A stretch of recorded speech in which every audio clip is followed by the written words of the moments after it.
If you were to think about how you describe a person to someone who hasn't seen that person, or maybe has and you're trying to help them recognize who it is that you're talking about, how do you describe that person? Is it helpful? Is it necessary? What picture does it paint for that person that you were describing them to? What are the details that are coming with the picture that you're painting?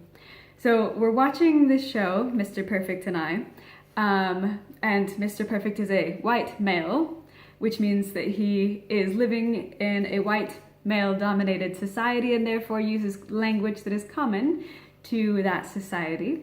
And occasionally I will just point out how something is not helpful or not necessary in just a word that he uses. In Czech it's one word, in English it's a couple of words. Anyway, so we're watching this show, and in the show, 2 of the 3 main characters have a lot of melanin in their skin, which means that the family of the main character that we see pretty often and the community of the character that we see pretty often, a lot of them have a lot of melanin in their skin. And so when I walked up and just asked, because I was missing for a second, came back to get some context of where we were, and he said, I don't know, he's talking to some black dude. So I was like, well, there are only 2 people on that screen, and I can recognize that both of them have a lot of melanin in their skin. That does not help me at all. It was not necessary. Like there's no descriptor that you just offered with that phrase that helps me to get into context of where we are in the story.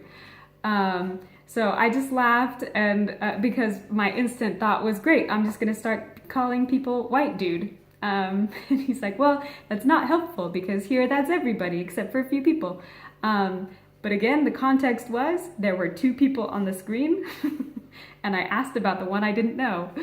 So that was just, anyway, the justification for the language is there, of course, that we use in a white dominated society or a white dominated just language whenever, wherever.